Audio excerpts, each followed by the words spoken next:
अब आगे बढ़ते हैं जो हमारे पोजिशनल ट्रेडर्स हैं जो स्विंग ट्रेडिंग करना चाहते हैं आज के इस बाजार में। शरद सर, आज कहाँ पे मौके बन रहे हैं और किस स्टॉक पर आप फोकस कर रहे हैं? तो देखिए, हम्म। आपको जी। मैंने पहले भी डिस्कस किया था कि hotel industry, real estate sector, hmm. ये और आईटी, यहाँ पर आपको रेस्पाइट था।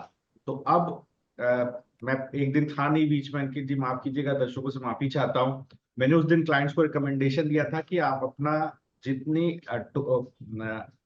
आईटी की पोजीशंस हैं, पीरामल देखिए, वहां पर परसिस्टेंट सिस्टम, कोफोर्स था हमारे पास, एम्फेसिस था, एफएल हम्म। इंडिया था। उसमें से परसिस्टेंट कोफोर्स आप पोजीशन काट ली है, ओवरऑल रियल्टी पोजीशन काट ली है, इंडियन होटल पोजीशन काट ली है। तो देखिए ये सब ओवरबॉट हो रहे हैं सब, तो बिल्कुल फ्राइडे को सारी पोजीशन कट गई है। नाउ अब आप समझिए टोरेंट फार्मा, फार्मा की तरफ आपका इंक्लिनेशन थोड़ा बढ़ना चाहिए, तो हॉस्पिटल चेन में और फार्मा में आपको एक सर छुपाने को जगह मिलेगी। Right, you can save yourself there. दूसरे सेक्टर्स में हो सकता है थोड़ा प्रॉफिट बुकिंग रहे, सिलेक्टिव रहिएगा स्टॉक्स में। तो देखिएगा टोरेंट फार्मा को आप देखेंगे तो यहाँ पर डेट मैनेजमेंट अगर आप देखें तो 900 करोड़ का H1 में डेट रिपे हुआ, लगभग एडिशनल रिपेमेंट 500-600 करोड़ का सेकेंड हाफ में भी होगा। तो यहाँ पर 2026 में नेट कैश स्टेटस आपको अचीव होता हुआ दिखाई देगा, डेट फ्री कंपनी होती हुई दिखाई देगी।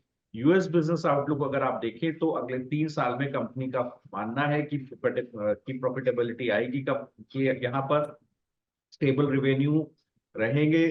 और ये ईआईआर क्लियरेंस के बाद नए प्रोडक्ट लॉन्चेस भी आते हुए दिखाई देंगे। ग्रॉस मार्जिन देखिए 75% के आसपास नियर टर्म में है, क्योंकि हायर एक ब्रांडेड मिक्स है रेवेन्यू में, अच्छे मार्जिन पे कंपनी काम करती है, एक अच्छा चार्ट्स पर ब्रेकआउट भी है। तो मुझे लगता है बिल्कुल फंडामेंटल्स भी इस ब्रेकआउट को सपोर्ट कर रहे हैं।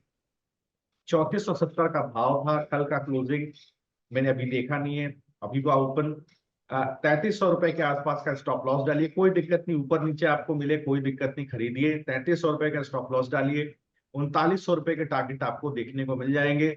चूंकि टोरेंट फार्मा एफएनओ में भी है, तो जो फ्यूचर एंड ऑप्शंस के ट्रेडर्स हैं वो भी यहाँ पर ध्यान लगा सकते हैं, चाहे तो 3500 का out of the money call या फ्यूचर्स में भी इसको खरीदारी कर सकते हैं।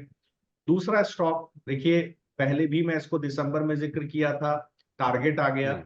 अब दोबारा जिक्र कर रहा हूँ, one of my favourites, Coromandel international. देखिए 1875 का भाव है, 1745 लगाइए, स्टॉप लॉस के नीचे जाए तभी बेचेगा। 2050 के टारगेट यहाँ आपको देखने को मिलेंगे, करीब 1730-40 के आसपास आपको मैंने रिकमेंड किया था दिसंबर 9 दिसंबर को। बाजार इतना खराब रहा, इसके बावजूद देखिए टारगेट आता हुआ दिखाई दिया है कुछ ही दिन में।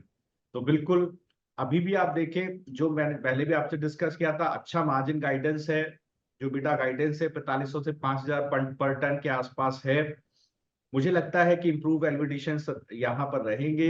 इंटरमीडिएट कैपेसिटीज बढ़ गई हैं, मतलब कैपेसिटी एक्सपेंशन हुआ है, स्ट्रक्चरल कॉस्ट कम हुआ है, इनपुट कॉस्ट, और अगर आप देखेंगे तो रॉ मटेरियल इनपुट कॉस्ट और जो ऑपरेटिंग एक्सपेंसेस है वहां एक गिरावट देखने को मिली है।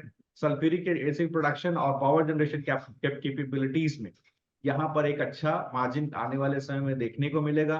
क्रॉप प्रोटेक्शन बिजनेस को भी देखेंगे तो अच्छी वॉल्यूम ग्रोथ है, 20% के आसपास की वॉल्यूम ग्रोथ यहाँ देखने को मिल रही है। कंजम्पशन में देखें 17 से 20% का मार्केट शेयर, Q2 में 3% का मार्केट शेयर बढ़ता हुआ दिखाई दिया है।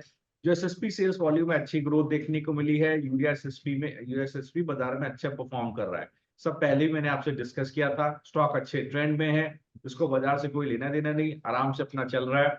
1745 का स्टॉप लॉस डालिए, 1845 का भाव है, 2050 के आसपास का टारगेट है। तो जो ट्रेड आपको 9 दिसंबर को दिया था उसको कंटिन्यू कर जाइए, फ्यूचर एंड ऑप्शंस में भी आप इसको प्ले कर सकते हैं।